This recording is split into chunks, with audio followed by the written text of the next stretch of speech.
Okay, so it's my pleasure to introduce Claude Garcia, who is a person, he's an interesting person, let me put it that way. He's a person I've known for many, many years. In fact, I think I first met him in a context of conflict, whereby he was working in my patch, where I had been working for many years in southern India. He thinks it's the other way around, but it's not the case. I was there first. And so we decided to meet on neutral ground in a coffee farmer's estate, a coffee farmer who we both knew very well. And he turned out actually to be a nice guy, which was destroyed my expectations, and I was looking for a fight, but it didn't happen. Anyway, we ended up working together after a few more years, and he's actually been here at ETH since 2012, I think, running the FORDEV group, which is a Forest Management and Development group, which addresses complex problems in socio-ecological systems, wicked problems, using very innovative approaches, which I'm sure he'll talk about. But he's also based in CIRAD, so his position is half CIRAD, half at ETH. He comes from a background of forest engineering, but that doesn't really truly reflect what he does and the breadth of things that he does. He's a fantastic speaker, and I'm always looking forward to listening to him talk. So, Claude. Thank you, Jabri. Well, expectations, no? We're talking about managing expectations. Fair enough. This is the title of my talk, Why Are Policies Failing? Before we get into that, maybe I need to be clear about what do I mean by policy. And I will make the distinction between a decision and a policy. And I will make a distinction between a stakeholder and a decision maker. Let's be clear, for me, a decision maker is anybody. We all make decisions. I drink, I smoke, I wake up, I do sports. These are decisions. So a farmer is making decisions. A government official is making decisions. We are all decision makers. A policy, and I propose to you that we adopt this definition just for the time of this talk, a policy is simply a statement of intent about a future decision.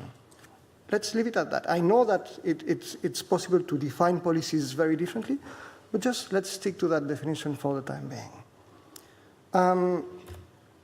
Just a word, those that know me understand how important this lecture is. So let's see how it goes. And normally these things come to the end. I'm putting them in the beginning because, as Jaburi said, these have been 6 fantastic years. Thanks, everybody. It's been an honor. So, FORDEV, va por ustedes. Okay. And I don't understand the concept of delayed gratification, so this is the answer to the question. This is why policies to halt deforestation and restore landscapes are failing. This is not new. This is taken from a paper in 2002 on the drivers of tropical deforestation. Any place on Earth where you look, well, in the tropics, you will find a combination of drivers: agricultural expansion, mining, infrastructure, wood, timber extraction. These are the direct drivers of change. And they all happen because there are a set of indirect drivers, underlying drivers, that make it the sensible choice to do. The sensible thing to do in that particular location is to chop down trees or chop down the forest, transform it into something else.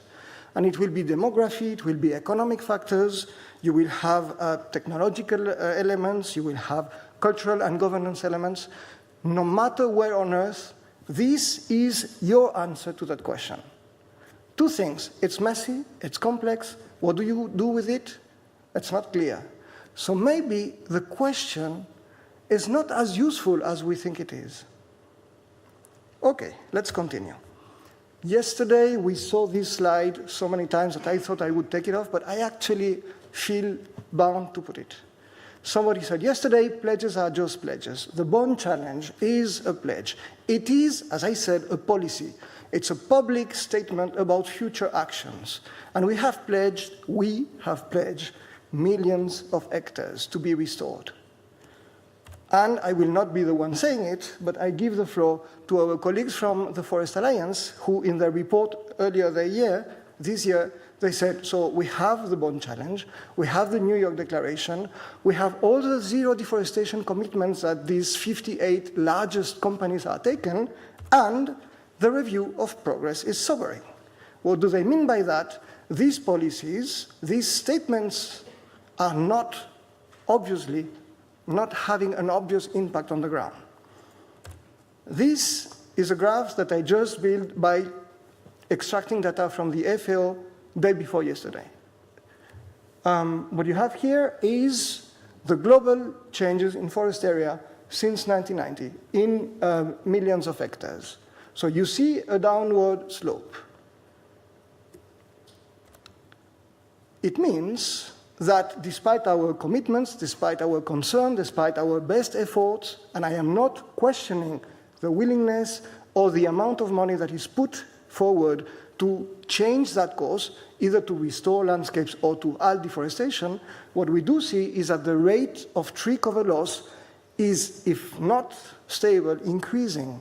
And things got even worse if you look at the trends in Brazil last year or globally. So we are taking massive pledges. We are putting a lot of money, and it doesn't seem to be efficient. That's why the title of this talk is, why are these policies apparently failing? Not everything is bad, because if you look at what happened in France, in Switzerland, in the 19th century, there was a reversal of the trend. If you look at the evolution of forest cover in France, somewhere mid-19th century, something happened, and since then, France has been on an upward trend for forest change. Same thing in Switzerland. In China, it's happened also. In all three cases, you can track down this change to one or several dramatic, catastrophic events, linking floods to a suddenly awareness being created in the country. People saying, oh, these floods that created landslides, that killed people and destroyed property, they are the result of we not having enough forest. It was this public outcry that led to political action in France, in Switzerland, and in China. And this is what then creates the forest transition. So it's possible, it can happen. And that is a reason for hope. Yesterday we were talking about hope. So we have this beautiful theory, the forest transition theory, the forest transition curve, that describes how, as a nation develops, in the x-axis you have roughly time, but it's not very well understood or described, and it will be elastic. The first phase can last thousands of years. That can be very abrupt. So we have time, and as a country develops, it eats up its forest capital, it releases carbon. That's the red curve.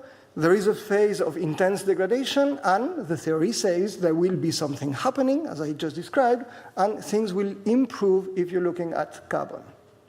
That's a theory. It has a problem. It's a descriptive theory, and it doesn't explain why things are happening. So this is not super useful if we have to take action. If we want to actually create this, it's not enough. And I want to take one step backward. Because using the same data from the FAO, again, day before yesterday, I created what I understand is, I Googled that and I couldn't find, a planetary forest curve. This is what we understand is the evolution of forest cover since the end of the last ice age. It's estimated we had 6 billion hectares of forest then. So, I don't have access to the data that Tom, for example, has, and he would have we're actually going to talk about how we make that planetary forest curve. But it looks like that. It will look like something like that. From 6 billion, 10,000 BC, and we have this event here. So if we are here today and we have these initiatives about Plant Ahead, about the Trillion Trees campaign, about the Bond Challenge, here, this symposium, it is because what we want is to create a planetary forest transition. It's not enough to do it in a country, it's not enough to do it in Switzerland, it's not enough to do it in Nicaragua or in Indonesia. What we are wanting, and that's the title of the symposium, Scaling Up, we want and we call for a planetary forest transition. And what we understand is that it is easier said than done. Why? Because we're missing the main process by which these things are happening. And I'll tell you how I came to that realization. Walk with me. This started in India, as Jabori said, now almost 10 years ago. This is in the Western Ghats. You can see where it is located. It's a beautiful area. And there, during my postdoc, essentially, I was working in this landscape. And by training, I'm an ecologist. So I measure trees and I identify species. And if you do not measure 30 centimeters at breast height, I don't see you. That's what I do. And so I did that. 20,000 trees, counted, measured. This is a girth distribution. So you see a lot of small trees, and then as we go up, this is a classical curve if you work in tropical forests. That's a healthy landscape, a healthy canopy. But more specifically, I look at two species, Acrocarpus fraxinifolius and Grevillea robusta. And I look at the distribution of these species. And this is a distribution for Acrocarpus. And as you can see, it seems that it's missing young ones. That's not good. And this is Grevillea. And here we see the opposite trends, an overabundance of young ones. So when an ecologist looks at that, and I hope the ecologists in the room will share my assessment, we think, well, it looks like there is a succession going on here. And it might even be that one species is outcompeting the other. It would be very possible that Grevillea is taking out Acrocarpus from the landscape. There are multiple pathways for this to happen. So as a good ecologist, start scratching. Go, what could that be? Maybe there's a problem with allelopathy. Maybe there are toxins released by Grevillea. The leaves are full of aluminium, and maybe there's something there. And it was having visible impacts on the systems we were looking at. Not only killing the young ones, it was also creating things like that in the landscape. And we found the mediating agent. Grevillea is indeed releasing something in the system that kills Acrocarpus and all the other endemic species. I brought it for you. It's here. This is it. This is a mediating factor that is getting Acrocarpus out of the system. Now, I challenge you. Who will say it? What do you see? Goy, I heard it. I heard machete, but you have the right answer. This didn't make any decision, right? Grevillea was there in the system and was somehow affecting the brains of the farmers, that they would take the machete and suddenly go and chop these trees. At the same time, they were saying that these trees were amazing. They were getting medicinal plants from, medicinal treatments from that. They would be sucking the water out from down below and bringing it to the coffee. So they love these trees, but they had no control. They were chopping them. Why? Because these trees here are protected. They belong to the government. So a farmer has absolutely no interest of having that. But they can make money with the Grevillea. And that is the key message that maybe I would like that we all take. We live today in the Anthropocene. There is no escaping our responsibility, our collective responsibility. We shape landscapes. Landscapes do not happen. We make them collectively, even from here, on the basis of the decisions that we take. We all know that. But if you look at the talks that we've had during these 2 days, if you look at how we talk about the systems we're exploring, we are avoiding this. We are avoiding this responsibility. We say tropical forests are sources of carbon. This paper was already quoted yesterday, and it made a lot of noise. But that's a misrepresentation of what's going on. The forests are not emitting carbon. We are sucking the carbon out of that. By this I mean that the way we consider the system avoids the fact that we have humans making decisions. And it is the addition of all the individual decisions of everybody that create the patterns that we worry about. So, the global planetary forest transition that we're calling is not an ecological transition. It's only and exclusively a behavioral one on how do we relate to forest, how do we manage this forest. Once you have established that, you still have everything to do. And how do you do that? We have seen here with Mark examples, thinking the future. We have heard about visioning, and I second every single word that you have done, Mark. But we can even go one step further. This graph here shows you how we must start thinking about the future. This is a beautiful paper published 4 years ago now, where it describes the forests of today, and many of us have built our entire careers just to understand what is going on the far side of the hourglass, describing and understanding forest, measuring them, being precise about what's going on, maybe at the local level or, again, as we saw yesterday, at the global level. But if we want to change things, we need to think the future.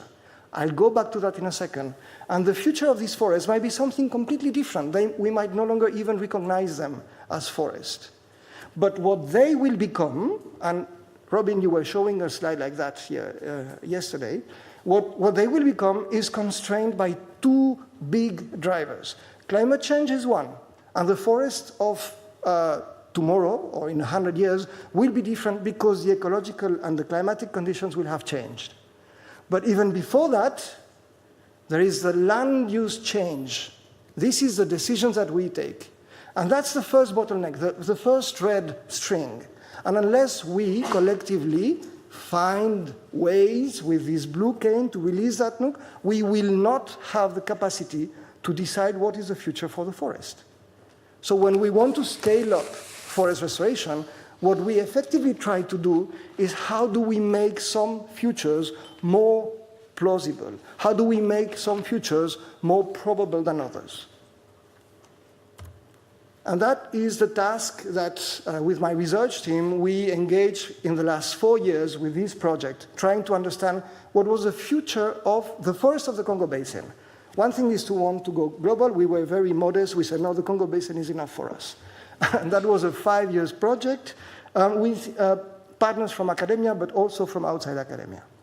And our task was to think the future and boldly change it.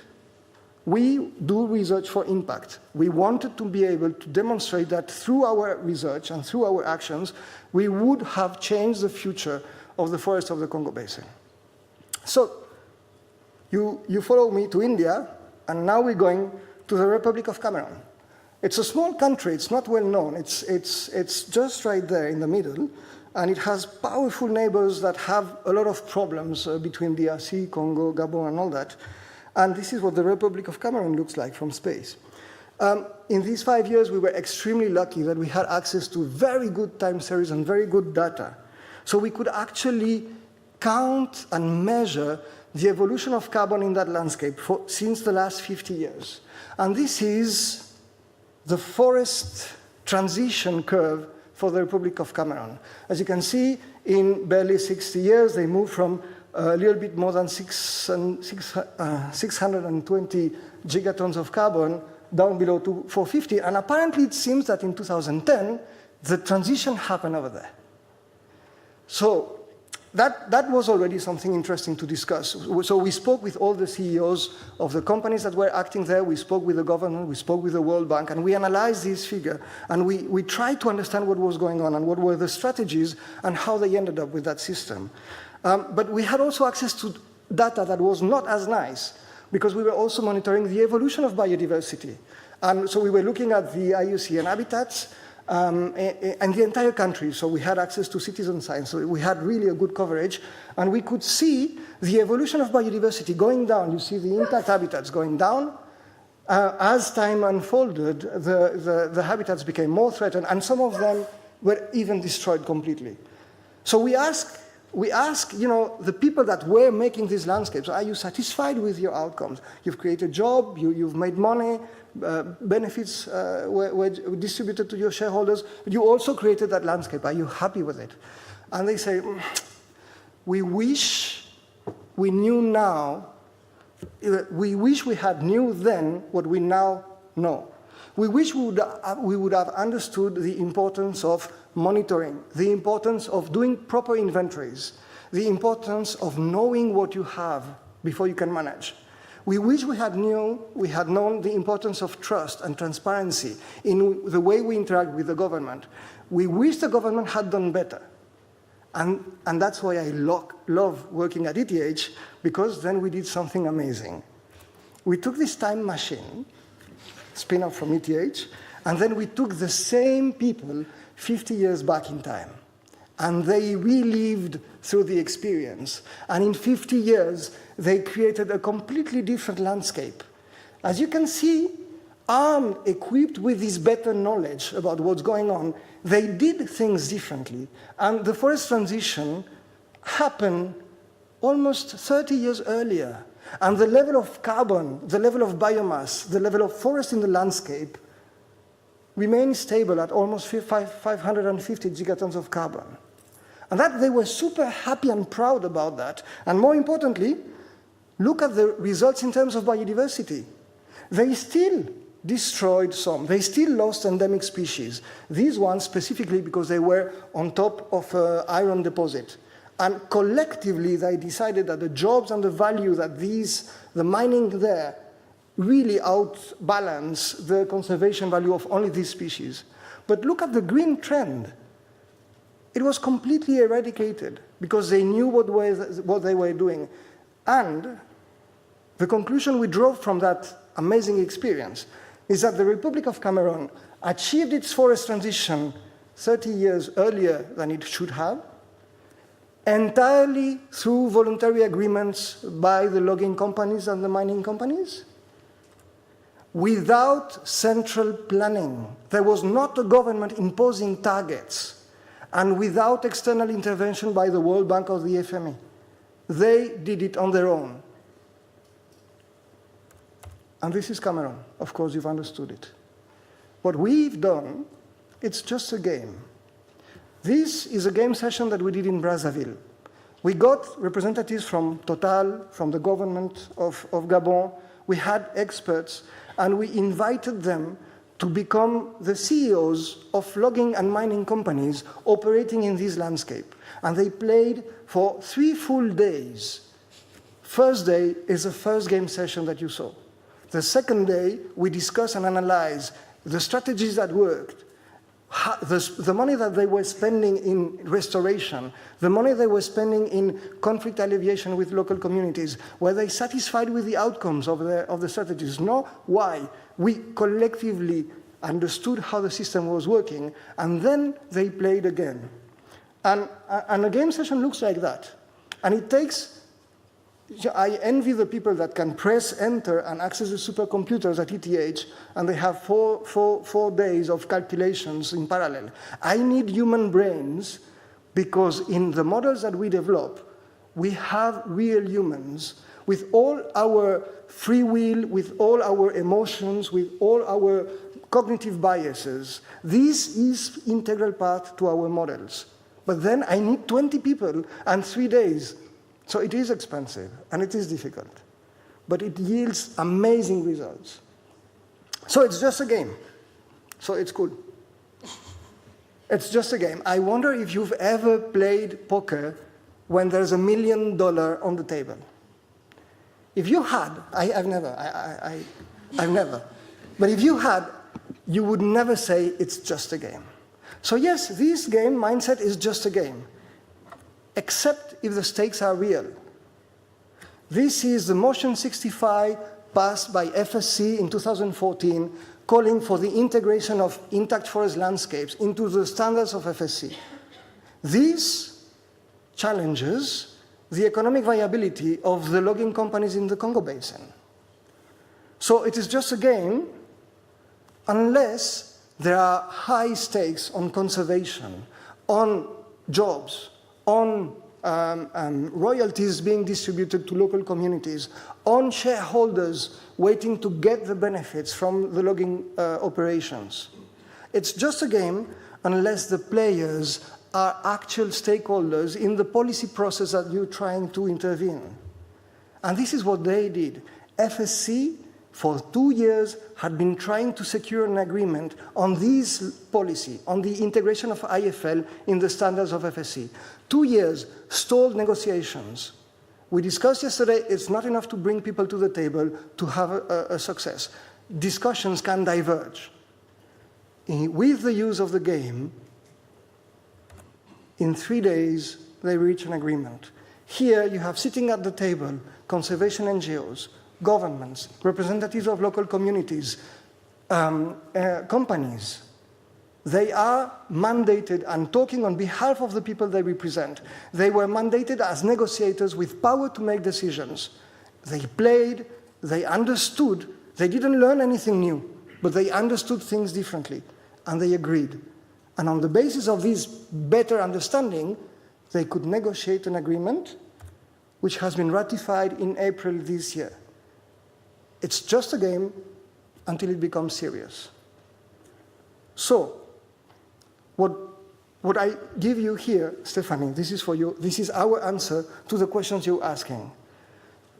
I don't need to do participatory approaches to work in the village. I love and I do that.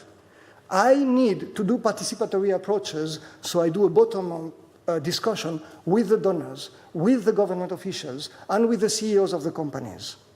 They also need to learn. They also need to listen.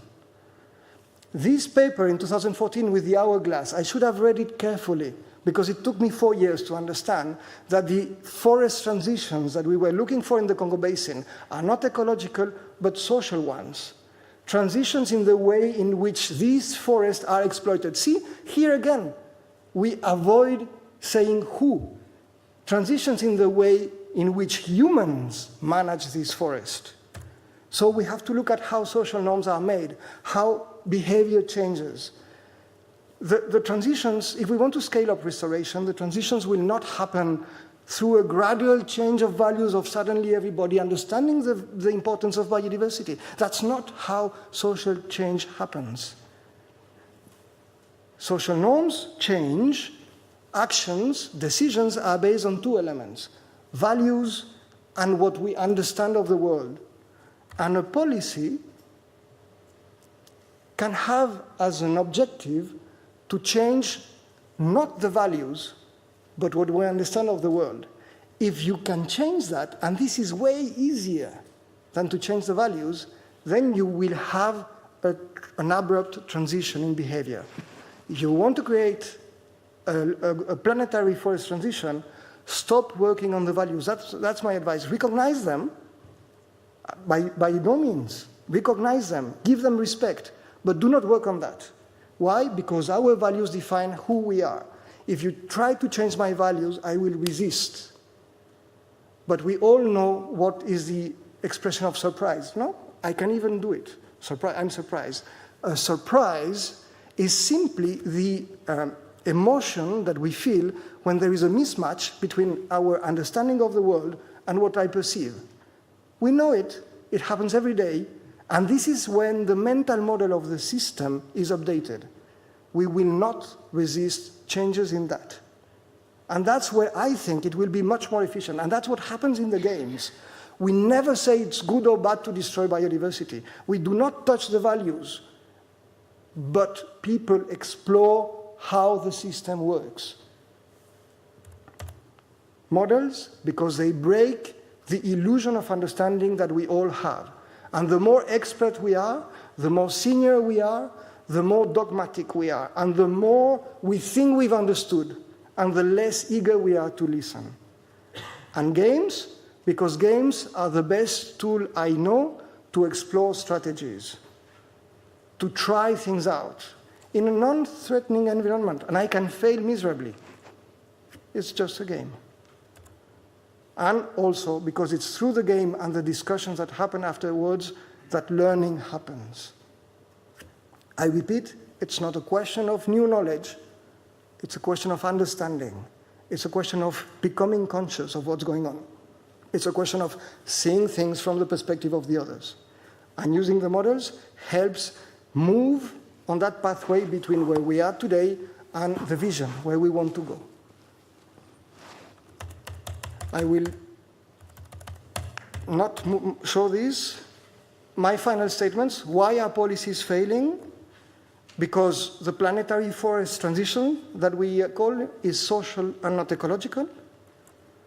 Because the models that we have about how the system changes miss the critical element, which is the agency of people, our own agency included. And because we need strategies and not plans. If you are in control, plan. But if you are in an uncertain environment without control, you need strategy, and it's a very different thing. If you tell them what to do, and you don't have the power to force them to do it, expect them to disregard your proposals. If you tell them why they should do it, and they are after 13 years old, they will resist. So instead, show them how to do it, and trust them. If you don't trust them, they won't trust you. Let them make their own decisions. In the end, it doesn't matter why forest is coming back as long as it's coming back. Did it happen naturally? Did you make it on purpose? Who cares if it's here? And with this, I will conclude. Thank you very much.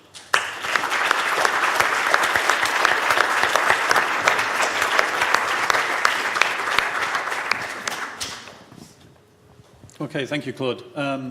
So we have about 10 to 12 minutes for questions, and I'm just going to open it up. I'm sure there'll be plenty of questions. We'll start there at the back, and then we'll go down here, and then across to there. Thank you. That was absolutely fantastic. And of all the talks here, it's certainly the nearest to the way I kind of look at these things. I just want briefly to create a feedback loop between all that you said and the prior presentation by Mark Metzger, because it seems to me, you know, one summary you could make from what you said is that we need democracy, but we also need leadership, as it's through leadership of all of us that we get vision and guidance for the global public. So, you know, the nearest we have on climate governance is the Untitled, and in the Paris Agreement, there was a much welcome thing to increase forest carbon sinks. Separately, tropical nations have quite rightly, ever since RED was born and probably before, been you know, incredibly angry, rightly, about the hypocrisy of temperate, wealthy nations who chop down all their forests and now telling tropical nations to stop chopping theirs down. So here we have in Scotland, in the UK, I'm a UK citizen, so I can say this with particular passion. In the UK, we have only two areas where we can create large new carbon sinks. One is Scotland, and the other is a part of Wales. Trying to create big carbon sinks anywhere else would mean huge displacement of people, huge socioeconomic difficulties, much less feasible. The process that Mark outlined seemed to me democracy gone crazy, because the obsession with consultative processes is forcing the Scottish government to end up trying to do it all. So it's a kind of abnegation of leadership. To somehow create relativity where individual citizens can make particular choices for land. We don't allow citizens to do that for, say, the curriculum in education. We don't allow that for particular types of medicine in state-run hospitals. Why do we allow it for land? So, you know, sorry to ramble on, final bit, the moral imperative. This isn't, you know, I talked to Jabari in the interval about this, and you know, there's a sense that, okay, you could paint me in the corner as a kind of weird individual vision. But it's not. I've read the climate papers that say we're going to 4 to 6 degrees. This has nothing to do with me. This is to do with all of us. We can't, you know, have our cake and eat it. Either we believe that that's where we're going and we need to take actions to stop it, or we don't. And will you allow me to ask you a question about what is the question you're asking? Because I think forums like this are not just about questions, they're reflections, and I'm making a connectivity with the prior session, because the point I'm making wasn't made in the Q&A afterwards. In fact, there was seemed to be a collective desire to go along with it. Thank you. Okay, so as a comment, I think we can just move on to the next comment or question. I think there's one here. Yeah, I agree. You're a very good speaker. And it was super interesting, and I like the gaming and all. But I guess the first question you ask of why policies aren't working and answering that with forest transitions are social, not ecological, that's just like, obviously to me, they're social. So I don't see how that answers the question. But then also, aren't policies addressing human decision making? I guess I'm just confused about all the linkages there. And it was very flashy, so easy to get distracted, but I wanted to pin you down on that. I think you have no idea how much time I spent looking for ecological forest transitions in our data set until the moment I realized, but hang on, that's not the right question that we're asking. If we're talking about the future, what we need to look is that it's obvious. The moment you stumble upon it, it's obvious. But it took me and my colleagues a few years to actually understand that. First element. Second, this is taken from this paper about social norms, and what this paper is saying here is that it's the last part, the last bit that is important.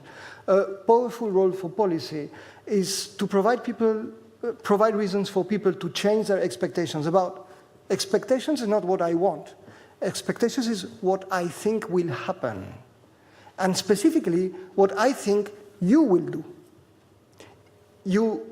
We have mental models about how the world works, and these mental models, it's possible actually to distinguish three different components. We have a mental model about nature, if I can speak like that, about all the systems, all the ecology, the landscape, the physical processes. That's one component. There is another component about the other humans. This is called the theory of mind. I have an idea of how you feel right now, and on the basis of that feeling, I see you biting your nail, and so I'm not clear. See, I have a mental model of you in my head. And the third component, I have my own representation. And it's only on that basis of this mental model that I take decisions, filtered by what I want. It's very different than trying to change the values of what I think is good or right. Policies would much rather focus on the expectations of how the system works and what are the decisions the others will take than targeting on the normative values. Okay, I think there was a comment or a question from Katie, and then we'll come back down there. Thanks, Claude. It's really nice to see how things have evolved over the last few years. I have a really specific question. You very briefly mentioned in a non-threatening environment. Yes. Could you just expand on that? Like, how do you create that with your groups? Okay, this is important because sometimes we're talking about problems that are extremely serious. We're talking about poverty, we're talking about corruption, we're talking about murder, why not? And as long as we're talking about that, our methods would not work. The first step that we take is to allow everybody to distance themselves from the painful situation they are in. If they are to think strategically, they need to be able to overcome the emotions. And to overcome the emotions, we have to create a distance between the painful reality and what we're going to talk about. How do we achieve that? First, our models we sacrifice precision. The landscape of Cameroon, it doesn't look like any part in the Congo Basin. You cannot say, this is my village, this is your village, and you infringe on my rights. Well, it's a village in somewhere. So I can relate to my reality, but it is not my painful reality. First thing. Second, I actually never use the word serious games. I don't do serious games. I do fun games, because I don't want to be spending hours playing a boring and serious game. So fun is part of the process. We ensure through facilitation that people are having fun. I didn't show pictures, but the pictures that we take at the end of our workshops systematically have people smiling. It's part of the process.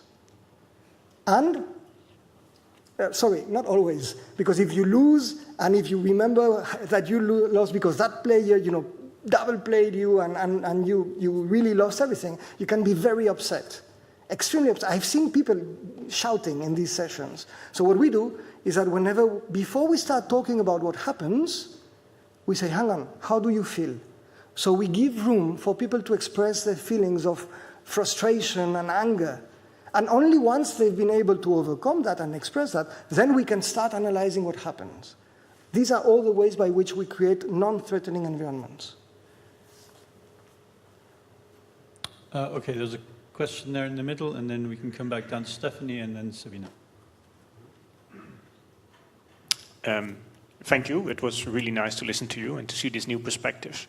But I also start to ask myself, so is there only hope for forests in societies where people are kind of willing to start understanding the other perspective? Sorry, where? Is there only hope for forests in landscapes where people are able or willing to understand the perspective of the other party? I start to think about Indonesia, where the palm oil is expanding and expanding and expanding, and actually also quite some smallholders are tempted to sell their land off as well. What would be the dynamic of such a game there? Will really people leave the table and say, now I finally understand his perspective and I will change? So, yes, I finally understand, and I understand your constraints, and I understand why you are so upset about my proposal. And no, that's what they say. These are the kind of statements that there is nothing here that forces collaboration. There's nothing here that demands people to have, the hand on the heart and say, I'm good to my fellow man. This is about realpolitik. This is about understanding what you can do and what you cannot do. This is understanding the cost that I will have to suffer if you're upset with me. Well, maybe you will block my roads and I will lose. So it's not a question of, angelism. It's really a question of pragmatism. And if you're playing with an extreme, as I said, if you're playing with a powerful one, a powerful actor doesn't need to do these consultations. They can just barge in and move or die. But then all the others would better understand how to develop effective strategies to counter that. They need to understand that they have to form alliances, or they're toast. So this is very important. It's all about better strategies. Okay, let's have, there's two more quick questions, and then I think we need to move over to the panel discussion where we can really open it out and allow questions to come to some of the earlier speakers as well and promote the discussion. I think Stephanie and then Sabine. Thank you, Claude. You have to press the button. Never seems to work with me. Is that okay? It does. Thank you. I also attended a session at IUFRO last year where someone was presenting a similar game process. And the question that struck me more there maybe than in yours, but I'll ask you the same question, is that people playing roles, so for example, she was taking students and making them play the private sector, the logging company and this and that. It gave me the impression that it was basically playing up to people's prejudices of what would so-and-so do. Yep. How do you translate then a prejudice into concrete action and decisions and avoid just something that ends up being a bit... So for something like this to work, it's a recipe, and you need to have several ingredients. You need to have the right model. You need to have a model that actually depicts the causal links that are outside. So you need a good model. You need a good facilitation team to make sure that everything runs smoothly, but more importantly, you need the right people at the table. So it's a strategic decision on our behalf to see who will be sitting and what role will they be playing. For example, if I want to understand how a logging operator operates, I will invite logging companies and I will give them the role of logging companies. And in playing the game, they will tell, your model is right. These are the constraints. Or, no, you completely forgot about the transport cost. This is really what's killing me, and it's not in your game, so your game is not good. So I get feedback on how the model works. But then, in a second phase, once I'm happy with the model, then I can invite, for example, WWF and the logging operators, and I switch roles. And I give the WWF representative the role of the CEO, and he will be, trying to grab everything. And then I give the role of the logging company to the conservation NGO, and he will make a lot of noise, and he will try to prevent and make no concessions. So they overplay it. But by doing that, it actually helps the process. Because at the end, when we debrief, do you really see me like that? Have you not seen all the efforts I've done for conservation? Have you not seen all the concessions? So it's very, this is a word you said, Jaburi. These things are extremely disarming. So it's okay if people overplay it, as long as you discuss it afterwards. Okay, Sabina. Okay, so I'm trying to be brief. One question, bit provocative, few words. Was it just a pledge? What came out of the game? But did it change behavior? And a bit back to what has been commented before, to me sounded a bit as if it was in contrast to what had Mark introduced. I don't see it. Just what you explained with the values and how shifting positions and really understanding. To me, this is a very participatory process. Oh, it is. I would qualify this as participation. I would not say this is not agree. Democratic, this is leadership. This is very participatory, and that's the beauty of it. You're not tied to something that is, out of the box, just one solution. You have to ask everyone, and then you're just ending up with 2 years just spending to identify who's that everyone. Again. So I'll answer first the second, and then I'll go to the and to answer the second one, I would actually follow on what you said. A larger landscape means more stakeholders. More stakeholders means more costs. And as anybody with kids know, it's not linear. You have 2 kids, it's way more work. You have 3 kids, it's way, way more work. So you have more stakeholders, the cost just increases. We have to manage these inclusion processes. So this is totally a participatory process in the way the model is designed, in the model the games are run, and in the discussions that are happening outside. I agree. And it's absolutely not in contradiction to what Mark presented. It's really following up with a physical model that double checks how do you get there, because you have physical constraints. Is this the change that we secured? Is this only a pledge? It's a contract. Right now, it's a contract. It is part of the standards of FSC for the Congo Basin. IFL has been a thorny issue for FSC since it was approved in motion 65, and there have been discussions in Siberia, in Canada, in Brazil, and in the Congo Basin about how to do with it. The Congo Basin team is the first one that has managed to secure an agreement between all parties on how to integrate IFLs in the standards of FSC.